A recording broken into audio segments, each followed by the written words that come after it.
And we're going to continue to cover this until the threat is over, until the situation is dealt with, which will likely be many more months. So why is CNN's Brian Stelter saying it, quote, faded from the news and that Obama predicted it would happen? Here now, conservative commentator and author of the book Resistance Is Futile, and Coulter, and Univision anchor Enrique Acevedo, who is on the border in Tijuana tonight. Enrique, I want to start with you because you heard William Longinus's report. He's been with the Caravan for weeks, covering it, especially in Tijuana. The people of Tijuana don't want this. We have reports that children and women have disappeared from one of the caravans, perhaps kidnapped by human traffickers. That news from a USA Today piece from yesterday.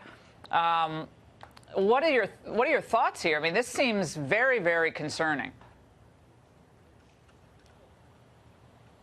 Well, first of all, to answer your question, Laura, the part of the community, part of local residents here in Tijuana have criticized the presence of the migrant caravan, but the overwhelming majority have shown a compassionate and humanitarian reaction of to their presence. So it's not all of Tijuana. Some people in Tijuana don't want them here, but I would say the majority have shown this compassion and empathy. On the other hand, about the disappearance, the alleged disappearance of a large group of migrants that were part of the caravan, it just goes to show you the difficult conditions, the incredible violence that they face in their journey through Mexico towards the U.S. border. So the caravan is not just one thing.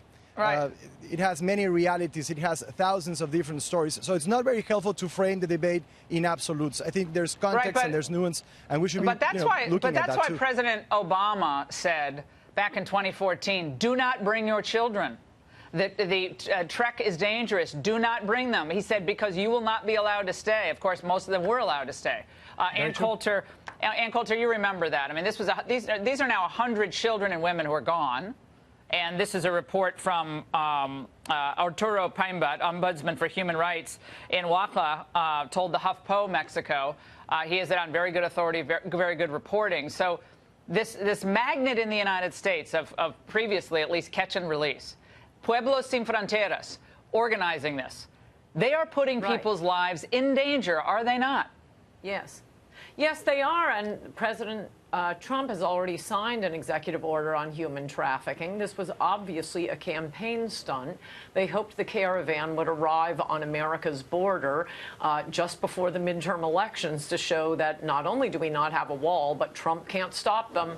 Here you have this huge invasion coming in. They could show the women separated from their children again. They planned this as a campaign stunt, but then Trump took them up on it, called their bluff, said he's sending troops to the border, and suddenly Obama is talking about it being, what did he call it, a myth of the caravan? Well, it's still coming.